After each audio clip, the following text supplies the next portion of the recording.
I'm Amy, sex educator, somatic sex and relationship coach, and sex shop owner. And I'm April, VP of an international high-end pleasure products company and boss queen sex toy mogul.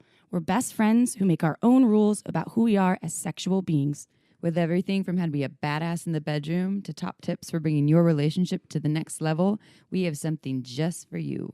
So sit back, relax, and enjoy the show. Don't forget to head on over to our website at shamelesssex.com for more. And for 15% off of some of our favorite sex toys, use coupon code SHAMELESSPP in all caps at purepleasureshop.com. Hello, everyone. Hi, everyone. I've missed you so much. I know. I missed you in last week's episode. Oh, I know. Yeah. It was a good one. It was good. I started listening to it today because it just launched. And I have to finish it later, but I've been running around like crazy today. She's learning things. It's like 80 degrees in Santa Cruz in February. Does not make any sense. It's weird. It's very odd. It doesn't make any sense. This is my birthday month. My birthday's at the end of the month. And I remember as a kid, I used to hate it because I was like, it was always cold and rainy on my birthday. And I don't think that that's happening anymore. I think it might be pretty I might be at the beach on my birthday. I know. Well, you could go to the East Coast and get a little cold. I want it to rain here. Now.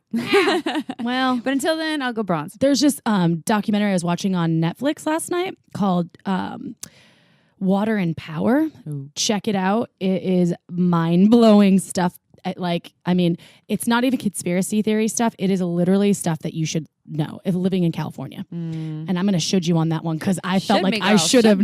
I needed to know that information, and it's really enlightening. But water's a public resource, but it's actually quite privatized in California. I'll just say that. Everybody, you know what? Watch that documentary. It's mind blowing. So I just moved to the Santa Cruz Mountains, not too far, and not too far away with my man, and if I drive up the road up that street, I'm not going to name the street so that everyone finds it, but if I drive up, I have access. There's actually a spring coming right out of the earth where you can get fresh water out of there.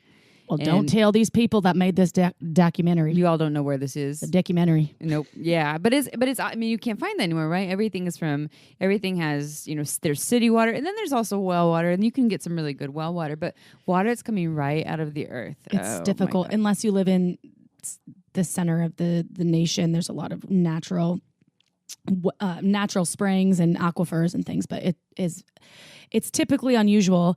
The 85% of all the water in California comes from the northern portion of the state, but 85% of the population lives in the south, and there's no water. They have literally tapped all the water resources, so all of the water comes from Northern California. So yes, your natural spring. They're trying to take it, aren't They'll they? probably try to take it. Don't touch my spring. Mindful of that spring. No, but then there's the other issue is people claiming like it's not my spring. It's everyone's water spring. is a public. It's water. People is for public use. Own water. They don't. You can't own water. Yeah, it's part of our nation's agreement. Anyway, sidetrack, but just watch that. We're really passionate about this. It is. I studied environmental law. That stuff. It's mind blowing for me. So Chip and Dip are back together again. We are. We never broke up. The band never broke up. No, we've just been doing. We have recorded a lot of guests, and we have a guest for this one as well. We do. Just so you all know, it's not going to be us talking about water the whole time. Yes. So we have a guest. It's Allison Moon, who wrote the book Girl Sex. So it is a Girl Sex 101 podcast, but we also talk a lot about. There's some stuff on consent, on raising children, and with sex positive messages. On how to drive a vulva. Yeah, how to please the pussy. For pleasing a pussy. So it isn't just for girl sex, is actually written more so for girl on girl sex. And there's a lot in there for inquiring minds about vulvas. Yeah, if you want to please a vulva. So you don't have to be, it's not just for girl on girl sex, it's for all kinds of sex. So we're going to get into that. But before we do, we want to share a couple things. First of all, we have a special guest, Monty, in the room. Oh, yeah, Monty the dog. Oh, and I'm not wearing pants right now. And Amy's not wearing pants because it's really hot. It's too hot, so I took my pants off. So I just took my pants off, and Monty the dog here is our mascot. I call him Montosaurus Rex. He's really cute. We'll try to take a photo. I make him feel special wherever he goes because I sing him little Monty songs. It's adorable. Yeah. So a couple shout outs. So we're going to do a couple things here before we dive into the podcast. Number one, I said this in the last podcast, but I'm going to say it again. This Amazon affiliate link that we have. As I said before, they do not sponsor us. We must be clear. They do not sponsor our podcast. But I must be clear. We do this as a passion project, so Yes, this is a it's passion for project. you, for our listeners. So this And is a way. Our passion project to support costs us some monies, and so by using this link, you can actually hook us up, and it's really cool because you just go to our website, you click on the Amazon link on our homepage, and anything you buy, anything on Amazon, we get a portion of that, and it doesn't cost you anything extra. And so it helps to keep up with our wine habits and those kind of things. But also it helps us improve our recording equipment, helps us with our anything time. that Shameless Sex needs, it can actually support that. So it isn't just for wine. I kind of lied about that, but no, we won't probably use it for wine.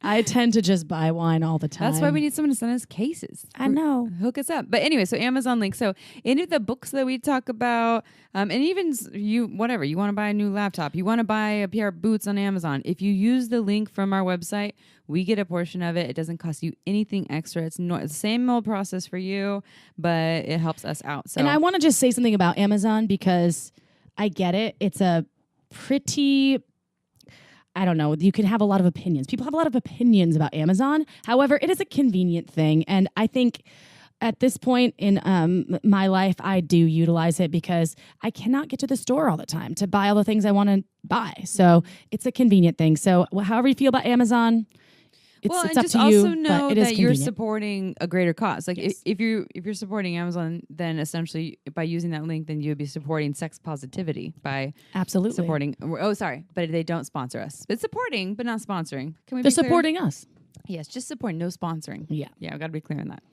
And then we have another shout out about, we talked about this before, but the Flex Fits, which you've been using and loving. So I have an issue with menstrual cups, as I've talked about on our menstrual episode when we were with Aaron Fisher. You put in backwards and they get stuck in. I didn't put it in backwards. They flipped it around. You moved on its own. So I also cannot, because my fingers apparently aren't long enough to reach out to break the seal of the menstrual cups. I haven't been able to pull it out, and I've had to get it removed by a doctor. So anyway, I am a little bit scared of menstrual cups, and most people that doesn't happen to. Yeah, I wear them all. Well, when I'm bleeding, and I love them. They're amazing. But tampons are so unhealthy for you. So actually, this is a awesome company, women owned. We talked with them and women founded, and they were like, "Have you heard of FlexFit?" And it's a type of menstrual cup. And we both were like, no, what is this? So it's actually a box and changed our lives. It's a cup you can wear during sex, but it's not like a typical menstrual cup. So I've used it now 2 cycles in my period. And it, number one, is super easy to put in and out. I don't have to bear down or do weird things like I do with when I had the menstrual cup in and spend 45 minutes in the bathroom trying to figure out how to get it out. And with tampons, obviously people know. And if you don't know, listen, where's our menstrual episode? That we have an episode on menstruation. Oh, it's called the 5th vital sign. Yes, listen to that one if you want to learn about it But tampons they're really bad for your body. So this is a great way. It's a great alternative, and you can use it during sex. So I've had sex with it in 2 times now. 2 times. Yeah, I've had it with 2 or 3 times too. And my partner loves it. My partner loves it too. He was like, he said he felt it a tiny bit, but nothing that was like we both orgasmed. Yeah, and no blood. Didn't get it away. No with blood. orgasm. And I have white sheets. Oh, girl. And that's I the have test white right there. satin sheets. So it worked. Just check it out, but you can go to our website, and the material that it's made from, it's latex free, it's silicone free. It's almost like a mesh like cup that you put in. It's flexible. It's easy. You just really sit body back. friendly. It sits behind your pubic bone. Yeah, it tucks behind the pubic bone and then covers over the cervix so that the blood can just go into that. Right. Into the There's no pouch. odor. It doesn't smell. Yeah. And to take it out, you just sit over the toilet, take it Pull out. and it's disposable. And it's disposable. Yeah. And you keep it in up to 12 because hours, tampons right? are really bad for the toilets when people throw them in there. Oh, they're not supposed to be I put know, in but toilets. people do. People still think that or your dog comes out with one in its mouth, Monty. Or they swallow it and have to get their stomachs cut. Okay, tangent. Anyways, so tampons, no. Flex Fits, yes. We're huge fans, obviously. If you go to our website, there's a link on the website as well. It has a little photo of it, and you can click through that. And when you click through that, then it will take you to their website, or you can use the if you go right to their website, Flex Fits. If you use the code Shameless in all caps, you'll get $3 off, and that's $3 off your. It's 20% first. Yeah, off your first box, which is 20 or sorry, it's 3 cycles worth. And it's $15, and you get 20% off $15. Yeah, but it's 3 cycles, and if you do the math, actually, that makes way more sense. It's tampons, especially if you buy the organic kinds with the plant-based applicator. Those are, I mean, they're between $8 to $12 depending on where you're buying them. So and those don't last a full, I think maybe I last a cycle and a half. And menstrual cups are also awesome because they give us more connection to what's happening as opposed to like just throw it away and don't even notice. Yep. Like how, it's just tampons have so much shame around them. Well, I have shame around tampons because the string, I always tell you, the string gets the stink. She's so fun. I keep telling her, why don't you just shove the string up your pussy? And your fear is like it's gonna get lost. But I don't know. Yeah. Well, anyways, now I don't have to worry about that because I'm using the Flex Fit. Yeah, Flex Fit. So I have big news. Okay, what you got? I officially, I'm 35 years old. Dun, dun, dun, dun. On January 14th, 2018, I lost my anal virginity. Woo! Finally. And I didn't even tell you I was saving it for the podcast, but then I told you the other night when we were doing it. But I was like, you must tell me on the podcast. I know. So yeah, so I don't. Everyone, all I know is that she did, but I don't know the details. It was awesome. It was a bit kinky because we used the restraint system from Sport Sheets where you Velcroed it's like hog tie. I like. Which I'm super turned on by that. Shout out to Sport Sheets. And then he used some toys to prep me, lots of lube, and then went for it. So I didn't really know when actual penetration was going to happen with his penis. And then it just went for it. So he was excited. Penetrated you with his cock. Okay. But first he used some toys. Okay. So you relaxed the muscles and opened it up. Yeah, it took some time. It definitely took some time. You on your stomach. Fingers. And then he was like, your ass was just exposed. Yeah. And he was gone. Yeah. And my hands and my ankles were tied behind. I'm like a little semi turned on. Talk about that. It was really fun, and I'm going to do it again. I will say this though, I did have a little bit of some the little traces. Well, tracers. No, I didn't have any tracers. I was okay there, like poo tracers. Yeah. No, I didn't have any of that. It was a little bit like to go numero dos hurt. Oh, after. Yeah. Yeah. So did it hurt during it? Was there pain? A little. It was uncomfortable, but I wasn't like, Yeah. I was super uncomfortable at a point, and then I was like, I don't know if I can do it. I'm like, no, just relax. I breathed through it, and then we went in. This is the thing about anal, and where did I hear about this from and then look into it? I think I heard about it on Dan Savage's podcast about how in anal sex, you're 18 times more likely to get an STI than vaginal sex because this tissue isn't as elastic and it isn't self-lubricating, so it gets tiny little fissures. That's what happened. Yeah, so because I looked at it and I was like, I got fissures. So and even if there's no blood or anything, like you don't see any of that, you can still get little fissures. And so of course, when it stretches out, when you're doing, as April calls it, number two. Who is number two? I was like, ow! No, do not eat spicy food the next day after if you're a beginner.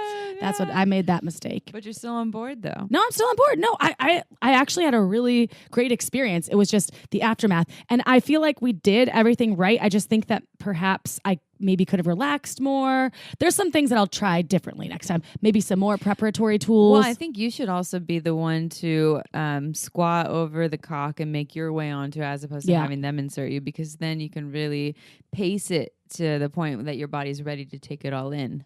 Meow. Yeah. Meow. I think that will be the go-to, but I like the first time. Just that's hot. Hog tie? Hey. Yeah. Oh, it's a lot of trust too. I'm going to hog tie myself and let you play with my ass for the first time. It's like major trust. He must have had conversations about it. We had a conversation about it. Good job. Well, I just love that hog tie system anyway. Yeah. Hog tie. Hey. So that's my news. I like I'm that. I'm no so longer happy for you. an Finally. anal virgin. April and I shared this calendar on our phones. It's called the Chip and Dip calendar, and we put certain things in there. And it's my anniversary. And so we put our anniversary there, so every year it'll pop up and remind us. And I had a yeast anniversary last year. Our first yeast infection. But thankfully it was my first and my last. Well, so far. Let's not put that out there. Bad juju. Cool. What about Thank you for your good news. Yeah. You have anything you want to share? Yes, I would love to share some things. So, okay, how do I start this? I had some not weird. Okay. All the stuff that we talk about around sexuality, I had like a swift old slap in the face of like, here you go. It's all happening to you, or not to you. That's not the way to put it. This is you're doing the exact same thing that all the people that you're giving advice to are doing as well. And that's regarding sexuality and desire. And I have some shame about it, and I actually don't have shame anymore right now. It's not feeling shameful. Like, when I think of shame, it's like a little embarrassing to talk about, or really embarrassing. It's hard to talk about. So I had shame about it, but what I ended up doing was I outed it to a number of girlfriends we have that thing Marco Polo, right? I was talking. Mine won't work anymore. I know, you would have seen it. You would already know my shame. Damn You don't it! know about I gotta it. get it fixed. I know. And so on there, I outed my shame, and my girlfriend saw, and then they were all outing theirs. It's really great. Like they were. How'd I miss that? Because you're not on it, bitch. My new phone. I don't know why. Anyways. Okay, sorry. Please continue. I'm dying to know. So it was shameful though, because I'm a sex educator. I'm a sex and relationship coach. We have this podcast. I know a lot about sex and the way it works, and I know a lot about the way desire works. And still, I've been battling this thing with myself where my desire has changed. And I knew that it significantly changed after having an abortion. That because my connection to my own body shifted. My head wanted one thing, which was not to have a baby, and my body wanted one thing, which was to have a baby. So my body wasn't safe, and so I became really heady. And so for all of 2017, I've been spending this time getting back into my body, and it's been this disconnect and this challenge. So there's that piece of it.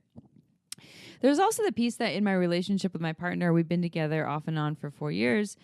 On and off for 4 years. You know what I mean. And now we're in this really stable place. And you're living together now. Yes, but this is even before living together. It's not the living together like bed death that they talk about. I just feel really safe with my partner, like they're not gonna fuck it up and leave me at any moment, right? And we've had moments where that stuff was there, and as in that book, Mating in Captivity, as Esther Perel talks about, there's a formula that is attraction plus obstacle equals desire. And once obstacle is gone, I have you and I feel really safe, all of a sudden desire can shift. And this is what happens for a lot of people in long-term relationships or in marriages. I got you. Now I don't feel as spicy and excited anymore. And so I don't know. That's when you start eating pizza late night. Yeah, in your sweatpants. You're like in your sweatpants. Where's that bucket of ice cream? Yeah. Well, and even if that stuff isn't happening, because that's not what's happening in my case. That's what happened to me in my marriage at some point. It was that was happening to you. Yeah. And you didn't want to have sex with your partner. No. Yeah. For a minute. Yeah. There. Yeah. And there's something to be said, like for humans, like we want what we can't have. It's just true. We like, so she was like their little whatever, like a box of sweets, and they're like, here's a box of sweets, and you're like, I don't really want it. They're like, well, you actually can't have it anyways. They're like, oh, maybe I do want it. So there is something to be said about that. And so I was going through a number of these things, and I've been for a little while here, and just looking at it, where is this coming from? And I know that I'm not broken, but the abortion piece is like, okay, there is this component that might be out of my control, but I know the tools. Like I know the tools are doing my practices to breathe into my pussy and like connect with my sexual energy, not just relying on my partner to do it for me. And so I've been doing some of the tools, and they've been kind of helping, but not fully. And so I've just been like having this shame around not having this fiery sex drive, even though I know that this is completely normal and that I have the tools to deal with it. So I've been going back and forth between this, like you have the tools and you got this. So like the tools are feeling hopeless. So, blah, blah, blah. So there's that piece. And then there's this other piece too, that I was like kind of struggling with my partner. I wasn't outing. I feel like my body, mind, body, and spirit has changed in terms of what it wants sexually. That little sex kitten that could just like we make out for 2 seconds, and then you rub my nipples, and then you like touch my body a little bit, and you go right for my genitals. That person is still in here, but she now needs more. She needs more of her entire body being worshipped for at least like, I'm going to say around 10 minutes before. Like, and so this conversation I had with my partner about it, because he was taking on my stuff, right? So of course, like my desire isn't as fiery. I'm not making him feel as wanted and desired as he wants. And so I have guilt and shame about that. And then he's taking on, what's wrong with me, And I'm like, this isn't yours. This is that whole thing that I'm always talking to people about. I'm living it right now. And so we out it to each other. We had this heavy conversation about it. His shame around his own stuff, and my shame around mine. And I say that to him, and it's not that he just completely like goes right for my clit every time. And I'm feeling like pretty much every single time we're intimate, my body's desiring a lot. And I'm like, just ignore my genitals for 10 minutes. Like, they're not even here. Touch everything else. Like my inner thighs, my belly, my chest, my back, my neck, all of these parts of you. And you don't have to do it with like your lips. You can pretend as if you're just like kneading them, or just with these like curious hands. And of course, bringing up that conversation brought a little bit of stuff for him. Like when you bring up like, hey, here's something I'm desiring more of, people automatically are like, I'm doing something wrong. I'm not enough. And so that came up a little bit, and we worked through that. And then once we had the conversation, first of all, it was very interesting. We had that conversation. I went into a little bit of a fear space of like, oh no, what if he stops loving me? Totally irrational. Like, because he's not going to leave me just because I'm not a little sex kid. I'm not saying we still have sex, people. Like, we have sex, and there still is good connection there. And it's not as spicy and juicy as it once was. And it feels like there's been some unspoken stuff that we're both desiring more of. So after outing it, though, it's funny, I still went through that irrational thing of like, what if he leaves me? Like, what if he stops loving me because I'm not the little sex kitten anymore that I once was? And so went through that, and all of a sudden, guess what? I wanted sex more all of a sudden. I was like, oh, wait, I'm kind of horny right now. Very interesting. It wasn't, I actually don't really get horny. And that's something I'd like to look into too, because we've had guests who have been hormone specialists, kind of people were like, you should feel that. I definitely feel like tingly and aroused, but not this like, I need to fuck right now. Like, that's not not a regular thing for me. But once all of a sudden I was like, he might leave me, then all of a sudden I was like, I'm kind of want to have sex right now. So there's that of like, so that's a sign of the whole Esther Perel mating in captivity. We want what we can't have. Or the minute it feels like there's an obstacle, like they might leave us, we want more. And then the next time we actually had sex, he did all of those things. It was just this like super slow, intentional, just worshiping of my entire body, all of my legs, and just spent all this time just really warming it up. And I think one of the key things there too was when he was like, I think we talked a little bit on this podcast with Allison Moon, but he was doing this like kneading of my inner thighs. And you'll hear the way I make a comparison to massage in this podcast with Allison Moon. But this kneading of it really like grounded my body down and acclimated to his body. And then when he finally made his way into touching my pussy, everything felt good. There was no like ticklish or squeamishness or like, my body's not ready yet. It was like fully ready for him to start touching that part of me. Did you have an orgasm? Not just from that touch. Later I did. When we actually started having. Because he prepped you. He prepped me and my body was just fully ready. And so it's just, I wanted to out this on here because I had shame around it, as the shame is the feeling of I'm broken. I talk about sex all the time. I once was this little like sex kitten, and that person seems like they're still there, but they need more now, and I feel too needy and all that shit that we're all dealing with. I just went through and felt a lot of shame about, and I really wanted to out that like I'm human too. I think that's a great example for everyone out there, because it's easy to get into a space of like completely feeling like you're an asexual human. Like I was wondering for a while, like if I could have an orgasm, and like because I hadn't been able to without a toy. Oh, is that with your ex-husband? No, or no? Recently. Oh, recently. Oh, yeah. I'm broken story. Yeah. So I think like it's good that people understand that both you and people that are completely secure in their relationships or secure with themselves can have shame or can have changes in their sexuality, or their sex drive, and that's an important piece of the story. Well, things shift. I mean, our bodies shift, our relationship shifts, and so I think those conversations are important. Of like, okay, we've been together for a little while. Where are we at now? What are we wanting more of? And always, probably starting with what are we doing really well? What's working? What are we wanting more of? And those conversations can be pretty hard to hear. I'm taking a vibrator break. You are? Oh, I did that in 2012. I call it a strike. I'm taking a break because I don't want to strike. I don't want it to be super final. Already missing the vibrator, but I I have to. Yeah. Because I wasn't able to have an orgasm multiple times during like sex with my partner. And I was like, what's going on? This is super weird. You're doing all the right things. So, and I would like to clarify that the vibrator did not change April's anatomy. No. It's just as her brain's association with that thing gets me off much I got faster. addicted to it. Yeah. It's addiction. It's a dopamine addiction. It's a dopamine addiction, Yeah. and I'm fully aware of it because I orgasmed today with touch this morning. So I know that it's breakable. You just have to be patient. The addiction's breakable. She's no longer addicted, everyone. No, I'm good. Although right now she's thinking about a vibrator. I am kind of. I was like, it's so nice.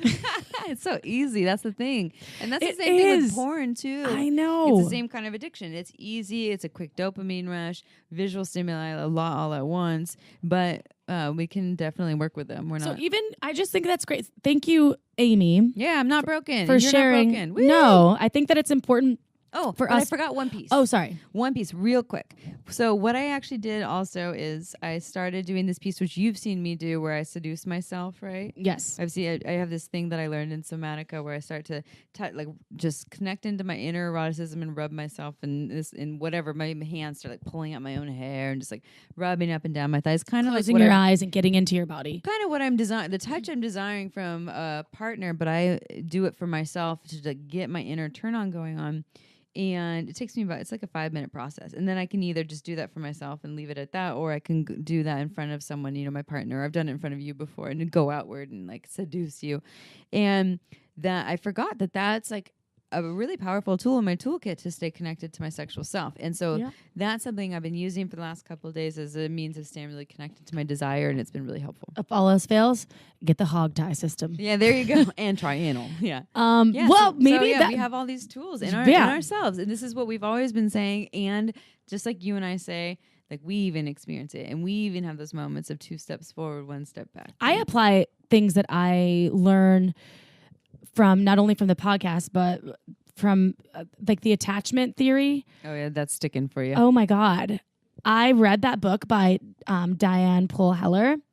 I finished it last week and it's changed so much about how I communicate in my relationship. So if y'all have not picked it up yet, or you didn't listen to the attachment theory episode, that book is amazing. And I actually had it on Audible. Her voice is great to listen to. She's so smart. She has so many great things to offer.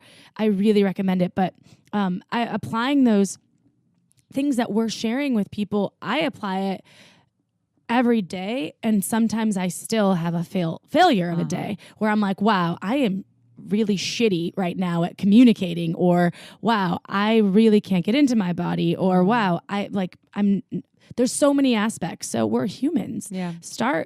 Take a moment, take some deep breaths. Even you could be going through a lot of changes in your life or within yourself or with others, but just tap into yourself. Get back to the basics of the tools that you've attained. And if that one isn't working, then use something else. Try something new, fools. I mean, lovers. All right. Well, I'm glad I got this platform out the shame. It was funny when I realized, because this has been going on for a little bit, when I finally realized, oh yeah, this is some shame, I was like, I need to put it on the podcast. But by the time I put it on here, it's not really that shameful anymore because I've already outed it a couple places. But it's a really powerful tool to out it and not make it just yours. I do want to share one last quick thing. What you got? If you're a Santa Cruz listener, Amy and I did an interview for the Good Times. So it's the February 7th Valentine's Day issue. This podcast will launch a week after, but it should still be on the shelves. Yeah, it should still be on the shelves. So if check you it out. You can see us, learn more. Yes, we did a whole interview. It was really fun, and we gave some great information and tips, and also just shared a little bit of our story. So pick it up, check it out. Good Times. And if you're not in Santa Cruz, you can probably go online, but I don't really know. Goodtimes.com maybe? I think it's gtweekly.com. GT Weekly. See, I was way off there. Yeah, I'm pretty sure. You can read all about us, or you can just listen to us and learn all about us, because we talk that person's ear off. She's awesome, though. I'm excited. She wanted to hang out with us. I know, she's cool. Apparently, yeah. Apparently, we're fun. She said she was more nervous to interview us than she's ever been because she just relates to us and loves us. And I was like, oh, thank you. That's so funny. That's gonna be more nervous because they relate to us, right? Yeah. She was like, because I just think that I listen to your podcast all the time. She's like, I interview dozens of like famous famous, authors and musicians. But she said that she was more nervous for this particular interview. I know. She's awesome. I'm excited. We're like, let's hang out. Let's have coffee. So thank you, Amy, for sharing your shame. Yeah. And thank you for sharing your awesome anal adventures. Yeah, I'm super pumped. I feel so good. Next stop, I'm going to actually swallow cum. Oh my God. Because I've never done that. What? I think you've told me that, but I still, every time, I'm like, what? You've been sucking dick for how many years? A lot of years. I like it though. You got boundaries. You've been holding I've been holding on to my boundaries. But I'm ready to step into a different sector of my experience with my partner. So wait, okay, before we end this thing, I said, wait, you've had cum in your mouth? Nope, never. No. Okay, so maybe we should just start with that.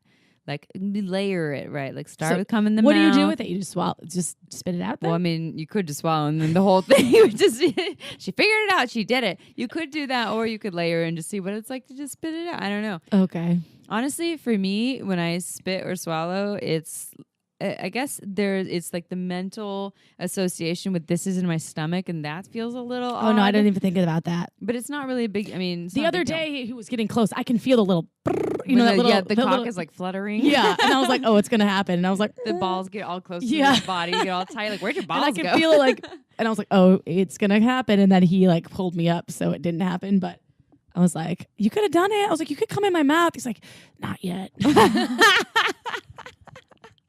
I'm so excited to hear more about this. It's so fun. God, I think I first swallowed cum when I was like 15. Jesus. I'm like, you know me. I'm a weird germophobic. That's true. I create my boundaries, and I'm very stern about them. I like it. I'm like, nope, this is. I mean, I'm an open-minded human, and I'm willing to hear and learn. But yeah, that was a boundary that I hadn't been able to cross. So stay tuned, everyone. Wow, this just gets more exciting by the minute. Hey. All right, everyone. So we are done outing our vulnerability, and I hope maybe we've inspired that in you. If you have any vulnerability, you can send it our way. Oh, my God, we have sex questions, too, but we don't have time to answer them today. Oh, my goodness. Next week, sex questions. We'll do next week. We do have a lot of sex questions, but y'all, just as a side note, and lastly, thank you for tuning in every Tuesday. We love you. We are so thankful for each and every one of our listeners for the positive feedback. Remember to, if you have a minute right now, write a review on iTunes for us, for you, for people, and tell your sister, tell your brother, tell your mother, tell your cousin that shameless sex is something that's awesome and you can benefit from. So thank you. We love each and every one of you, and we'll see you next Tuesday. Without further ado, it's Allison Moon. Woo! All right, everyone. So without further ado, we are going to dive into some Girl Sex 101 with Allison Moon. Woo! We're so excited to have Allison here. Yay! Yay for girl sex. Yay for Allison Moon. And your name is awesome. Oh, thank you. So Allison, I wish I could take credit for it. Yeah. Oh, yeah. Was it your given name? Or it is. Okay. It's on my birth certificate. I know. I went to school with someone who had the last name Moon, and their hippie parents definitely gave it to them, but it wasn't their last name, right? So it was like, that created. I guess it's still your given name, but it isn't a passed down name. Yeah, no, this is very much a Ellis Island name. Oh, nice. Awesome. Okay, so I'm going to do a little intro about who you are, and then you can tell us who you are too, because I know that these little bios only go so far. So, everyone, Allison is the author of the award-winning, critically acclaimed sex ed book, Girl Sex 101, the Tales of the Pack series of novels about lesbian werewolves, and the sexual memoir, Bad Dyke. As a sex educator, Allison has presented her workshops to thousands of people around the U.S. and Canada, and you can learn more at girlsex101.com. Woo! And I personally have taken Allison's workshops, and they're awesome. I took How to Drive a Vulva. I love that workshop. Wait, Allison, I'm sorry if this is common knowledge, lesbian werewolves? I mean, I don't know if lesbian werewolves themselves are commmen knowledge. Yeah, those were I'm so curious about lesbian werewolves. I love it. Sure. Yeah, they were my first two novels. I've written four books that are out now. But yeah, the first two were lesbian werewolves, not quite erotica, but there's definitely a lot of sex. So yeah, that was how I got into the book writing business. So how is a lot of sex not quite erotica? Well, they're actually publishers have very specific ideas of what certain genres actually mean. And in the world of romance versus erotica is a specific designation that publishers use a lot. And many people who read romance, there's a lot of sex in romance books, and there's a lot of sex in erotica. But apparently the mainstream differentiation between romance and erotica, actually you'll like this, Amy, is toys. Ah! If someone opens a drawer and pulls out an implement, it becomes erotica. If it's just bodies doing stuff to bodies without any sort of implements, then it can be romance, even if it's just wall-to-wall sex. What an interesting rule. Yeah, it's very strange. Design that rule. Yeah. All right, so when the big dildo comes out, we know it's erotica, everyone. Yes, exactly. Exactly. Oh, that's, and you've also, so I know that you self-published. Did you self-publish Girl Sex 101 as well? Yeah, I did. Actually, that's the only way I would have been able to make it work, because it's full color and it's almost 400 pages long. So I needed to kind of cut out someone, and so I cut out a publisher. Oh, yeah, someone's got to go. Yeah. Yeah, it's I self-published that one with I kickstarted that one about 2 years ago. And Katie Diamond's the illustrator, and so she and I worked together on making the whole thing from start to finish. It is such a phenomenal book. We've been selling it at Pure Pleasure since day one, and it sells really well. And I love the artwork, but I love all the really inclusive information. So let's just dive in with a question, I guess, an opening question about girl sex. Like, when you wrote Girl Sex, what was your vision? Like, how is this helping folks in sex and relationships? Like, what inspired you to write this book? Well, I think there is, two kind of entries into it. The first is that I think that a lot of people assume that if they have all the same parts, then they know how to touch them. But when you actually talk to, people who like the same gender as them, there's a lot of confusion and there's a lot of fear. I certainly had that as a little baby dyke growing up in Ohio. I knew I liked girls, but I was also terrified of sleeping with one, because in my mind, heterosexual sex was so straightforward, and there's so many different ways of learning about it, right? It was very easy to find, Hollywood films or mainstream porn or books and guides, and there was just so much about, men and women.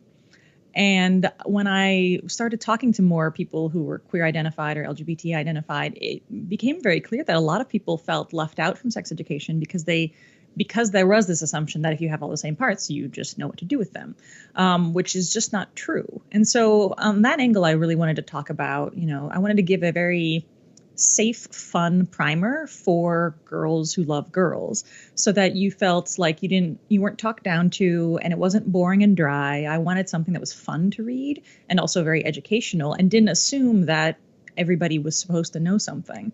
So that's on the kind of queer angle. On the other angle, I started teaching this workshop before it became a book, and I would always have cis men come to the workshops because they wanted to know how to please their wives and girlfriends without using their penis necessarily. And they were realizing that there was a lot left out of their own sex education when it came to female pleasure. And so I would have these men who wanted to learn about essentially queer feminine sex so that they could use their bodies in different ways. And so once I realized that I had these two large demographics of people who were desperate for this kind of information, it became very easy for me to realize that I had to write this book, because I can only teach so many workshops, but the book can go all around the world when I can't. And so that's how the idea for actually creating the book out of the workshop came. So the books, who would you say the book speaks to then? Because it sounds like there's a wide variety of pretty much any. Is it? We say, Could you elaborate on that? Sure. Yeah. So the book is written for women who like women, and that's inclusive of trans women. We talk a lot about non-operated parts, and so even if you have what the world would consider a penis, if you consider it a vulva, we talk about how you can get pleasure and how you can give pleasure with all the parts that you have. But it's really written for queer women, anything that kind of falls under the umbrella of queer women. So I use she pronouns throughout the book, and I very much want it to be about. I want it to be basically written for the baby dyke that I was, the book that I wish I was given when I was just coming of age. And so I wrote that for that person in mind, the queer girls who are curious or excited, or maybe they've come out later in life and they have no idea what to do, and they feel like because they're in their 40s, they're supposed to know what to do. But it's really for women who love women. And anybody who doesn't identify as a woman I think there's a lot to offer in the book as well. And I think people are very excited by that. But it's definitely written from the perspective of, you're a girl who likes girls. Here's how to do that thing. So, so would you say if someone is, so you're saying if someone is not identify as a girl, but they like girls, they could learn from this too? Oh, absolutely. Yeah. And I'd say about half my readers are cis men who feel like they wanted to learn how to use their hands and their mouths and toys and all these other different ways of pleasing a woman other than putting your penis inside of them. Can you elaborate on, I mean, April and I have talked about this podcast before about the term cis, but can you elaborate on what cis, when you say cis man, what that means? Sure. So cis means same. It's a prefix that means same. So it's kind of considered the quote unquote opposite of trans. So if you were born and the doctor said it's a boy and you still identify as a boy or a man, you're cis. Same thing if your doctor says you're a woman or you're a girl and you grow up to be a woman or a girl, you're cis. As opposed to trans, which is to say you don't necessarily identify with the gender that you were assigned at birth. Thank you. That's a common question we get out there. People are getting more and more comfortable with, I think, sex positive terms. Amy has taught me so much, and I get feedback all the time from people. So remember, folks, cisgendered humans as opposed to transgendered, and all sorts of be inclusive as possible. So Allison, can you tell us some more about yourself? So you're an amazing author, obviously, and you're a sex educator as well. Can you tell us some more about yourself? Sure. Yeah. My journey. Well, yeah. So I started teaching sex education about 10 years ago. And my very first workshop was at Burning Man, actually. And it was Girl Sex 101 at the Camp Beaverton for Wayward Girls, which is the queer women's camp. Yes. Camp Beaverton. I love it. It's good. Yeah. It was founded by actually my partner, Reed Bahalko, 11 years ago at this point. And there's a long story behind a man founding a lesbian camp. And it's just that's awesome. Yeah. So I taught that workshop, and it was just really it was just a dusty tent. Like we had a little dome, and I just decided let's just open up a conversation about queer feminine sexuality. And so it was it was a dust storm, and there were only 8 women there, and we all just kind of sat around talking about our bodies and talking about things we had learned on our sexual journeys with other women. And that was just such an amazing revolutionary experience for me to watch women talking about their sexuality, frankly, and talk about their sexuality with other women, and their fears and their desires and their curiosities. And so that just kind of sent me on this trajectory of wanting to not only teach sex ed workshops, but to teach sex ed workshops with the framework of really personally, for me, speaking mostly towards queer women. And as I've gotten more into sex ed, I've expanded that a little bit more to, again, embrace, straight men who are curious about their wives and girlfriends. And also just to kind of, my partner and I are in an open relationship, so we teach a lot of polyamory workshops. And so expanding more into kind of people who might feel left behind by a lot of the mainstream sex education that we get. And I think any sex education is good sex education as long as it's based in facts and pleasure and, affirming bodies and desire. But I think that for me, I saw that there are these gaps around people who felt like maybe they weren't being talked to specifically in the materials that they were looking for. So I started teaching more and more of these workshops, and then traveling around and writing books. And now I teach workshops. I teach at universities a lot. I'm going to be going to New York next week to teach at one of the universities in New York. And so that's my primary, my primary business is going around talking to people about affirming pleasure-based, inclusive sex ed.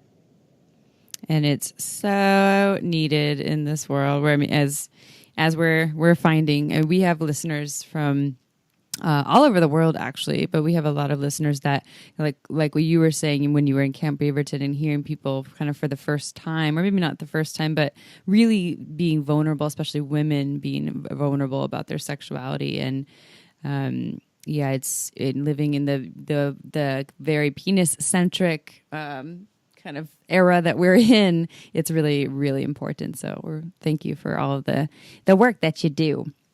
Thanks. It's fun to do it. How many years have you been doing this now, Allison? I think you said 2009. Wait, 12 years? Yeah, going on 10 or 11 at this point. Amazing. Yeah, I mean, I was I got into sex ed in the same way that a lot of young people do, where I was just the most precocious kid in school, right? So all my friends had questions and they would come to me because somehow I knew. And I was raised by, my father's a nurse and my mom was, a businesswoman. And so, and their forces combined taught me to be a very self-actualized and I was very interested in understanding bodies, and I had very little shame. And I think because I had so little natural shame, and in a very conservative upbringing around me, a lot of kids had a lot of shame, and they had a lot of religious imposed shame, and a lot of just kind of people that they couldn't talk to their parents, So I became the person who they sought answers from, and I just learned that I liked it.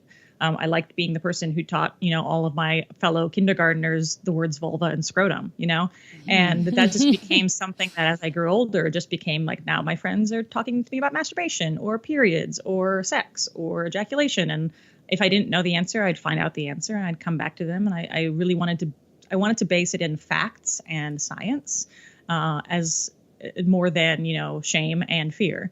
And so the more I realized how many people are basing most of their sexuality in shame and fear, and it just became kind of a calling. I needed to keep doing it more and more so that I could try and, help our culture move in the right direction towards affirming, just the human spirit around sexuality.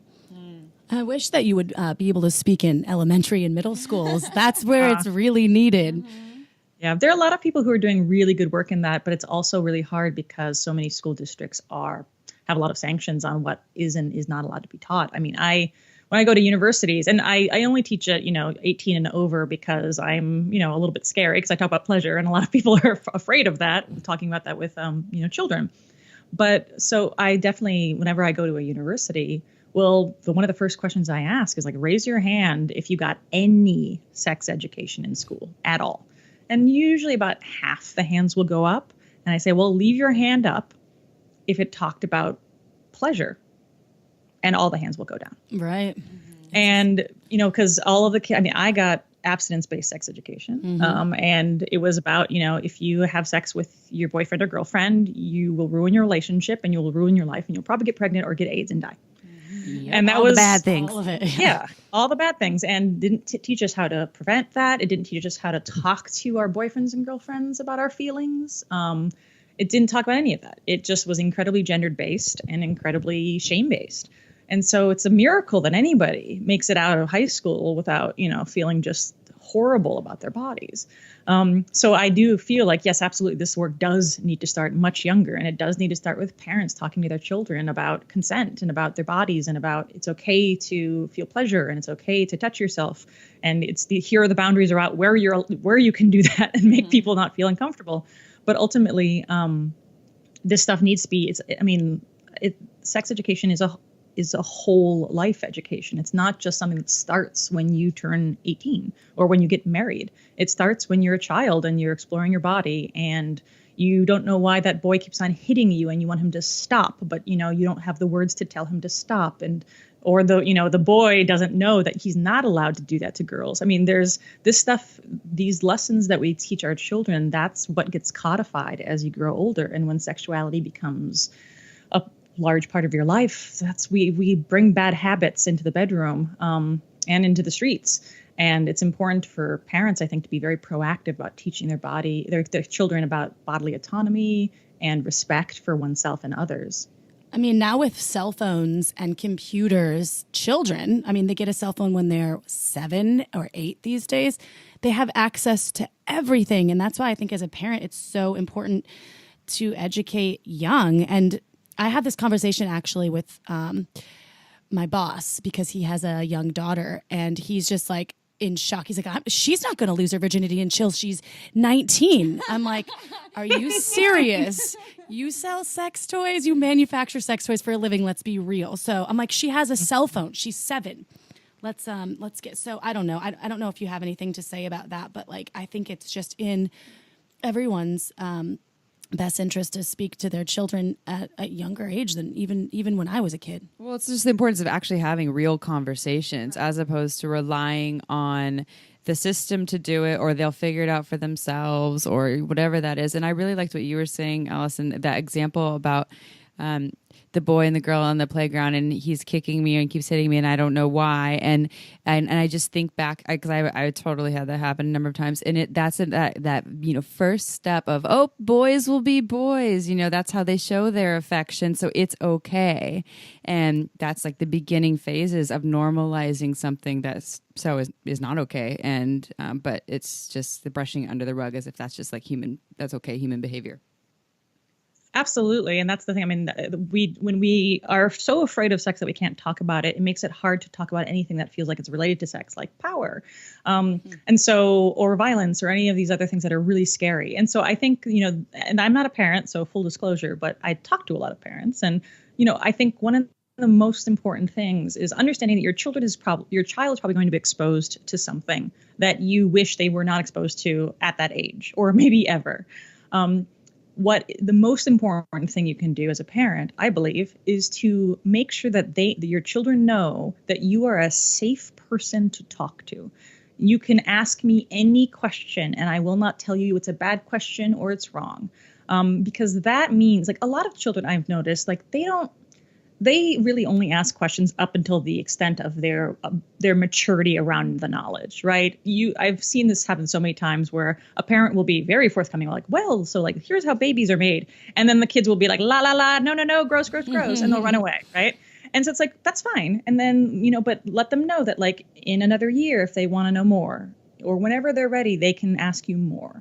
And I find that that's a really helpful way to kind of just make sure that you're a safe person. And even in a more innocuous example, how many girls do we know thought they were dying when they got their first period because no one in their family told them that this was going to happen eventually, right?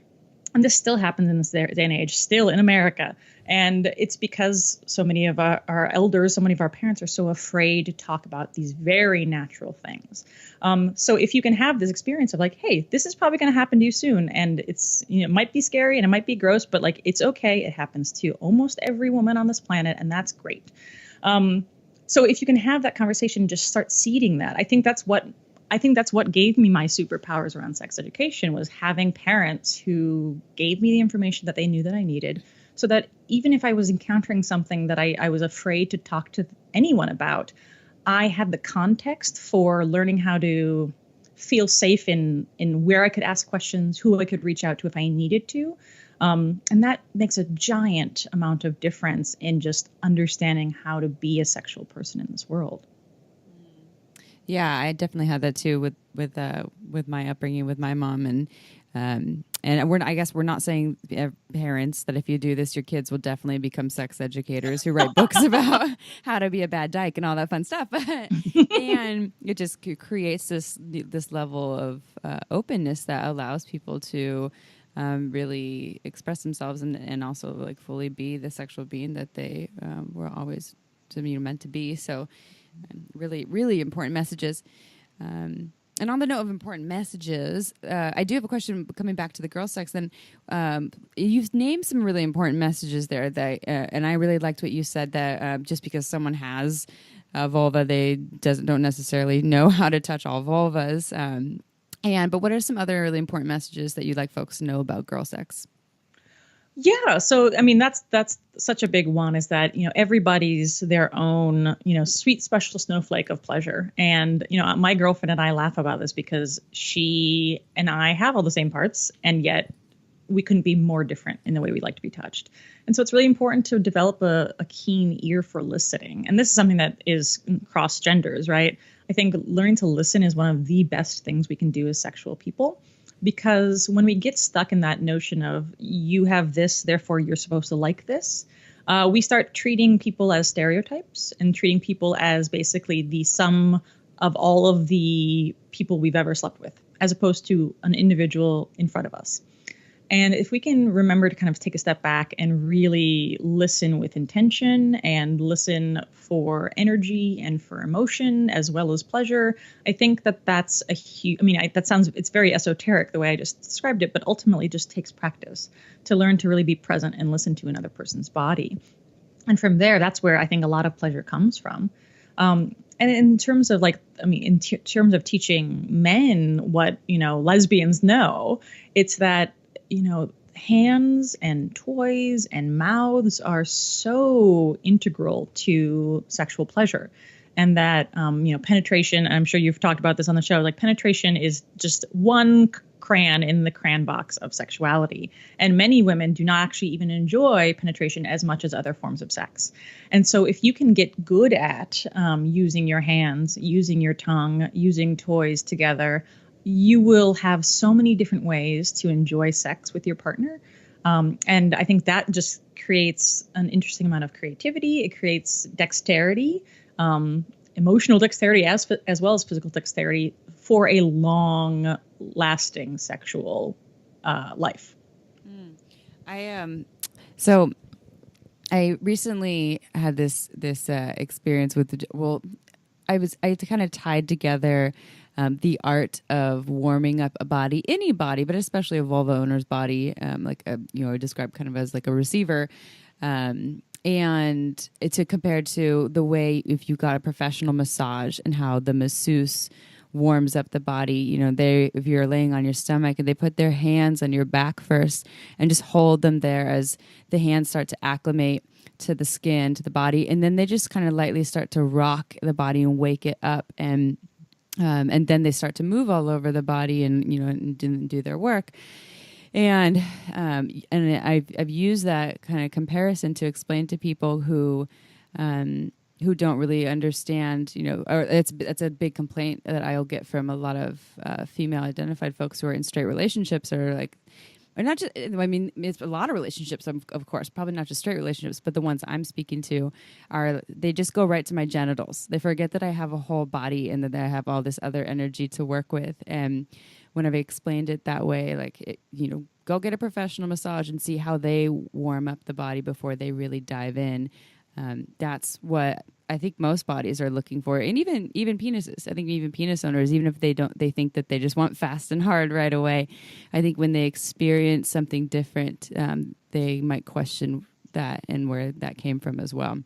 Absolutely. Yeah. One of my favorite techniques that I talk about in Girl Sex 101 is a technique that I think was coined by Midori, who's a sex educator and rope bondage artist, called the pussy hug.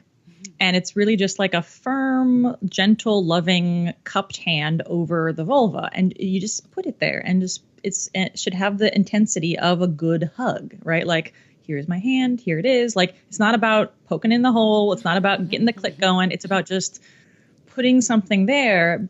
And that's an emotional component, but it's also a physical component. Like, our genitals are erectile tissue. It doesn't matter what you're packing, it's erectile tissue. And so the clitoris needs some time to get engorged and aroused.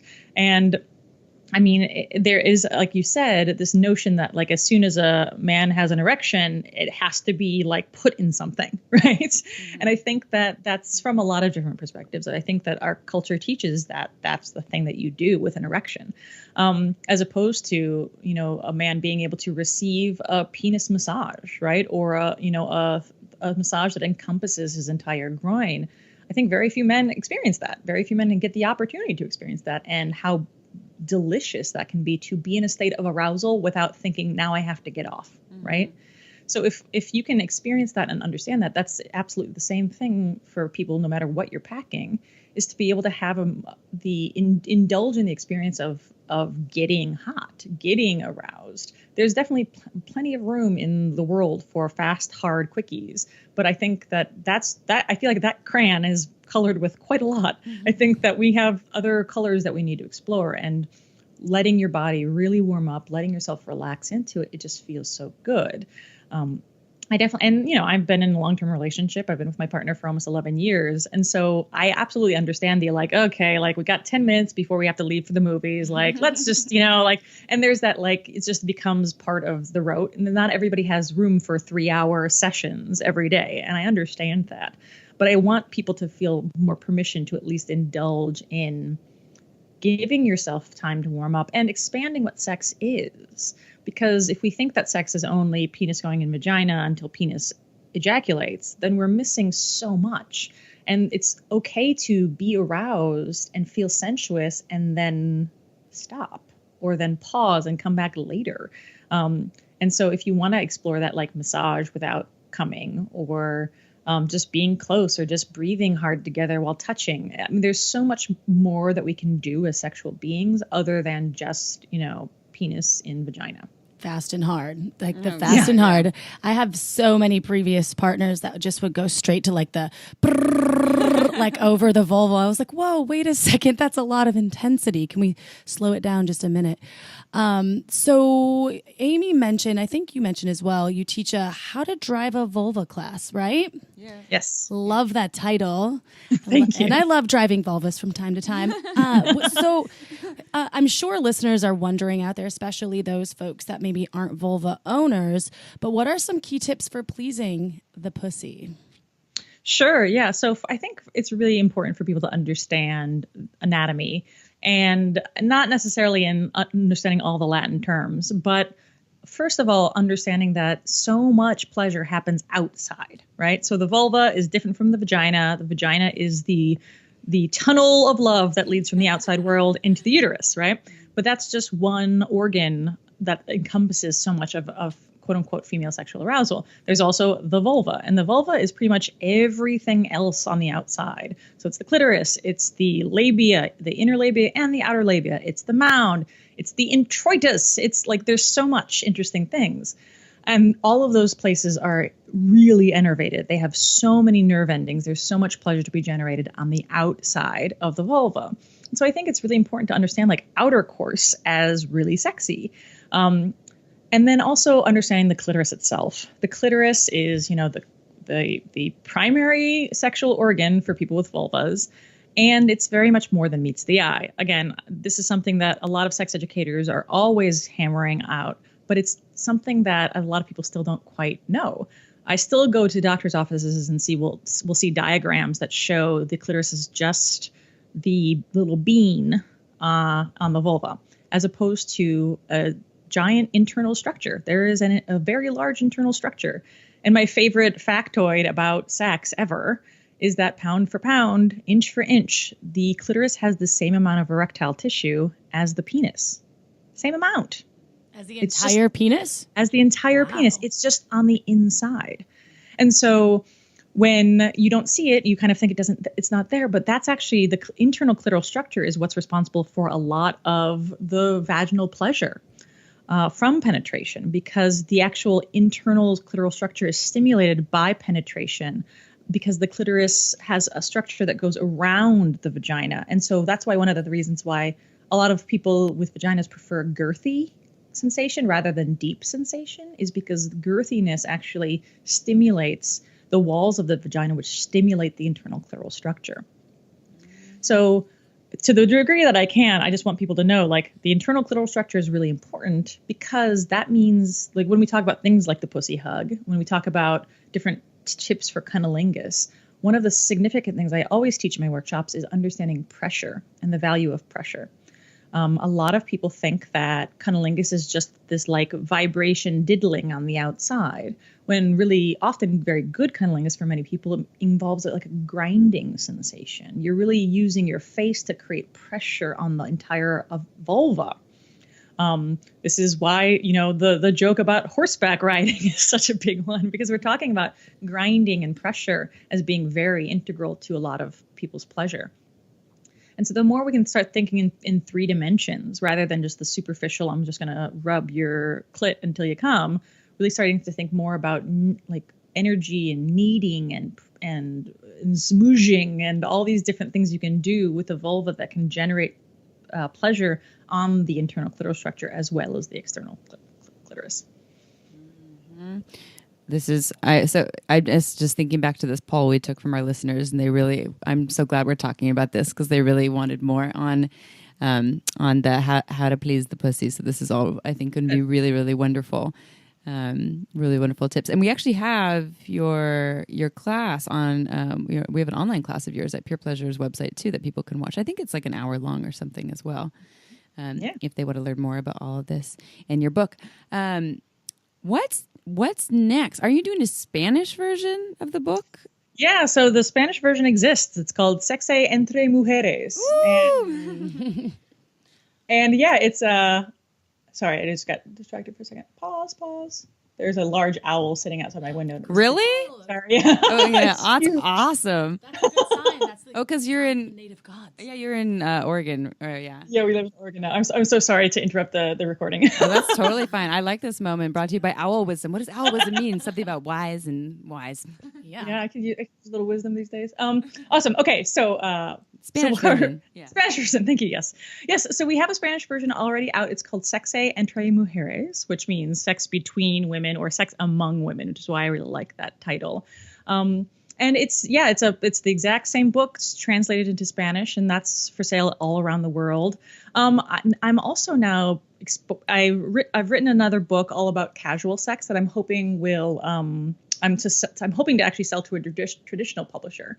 So I'm working on that now, and I'm also exploring writing, kind of returning to my roots around fiction, but writing more dramatic writing, because I'm feeling kind of like the conversation we were having about sex ed and how important it is. I feel like some of the people who probably listen to your podcast, the people who read my books, they're people who are seekers. They're people who know that they don't know everything. And I love those people. That's, I think, an incredibly important skill set to have, is curiosity. But I also feel like in order to change culture, we need to start getting people who don't know what they don't know. And so I'm exploring dramatic writing through plays and screenplays and TV to try and hopefully get projects that are talking about sex in really affirming ways and really smart ways, so I can get sex education kind of in while people are just thinking that they're just being, entertained, if that makes sense.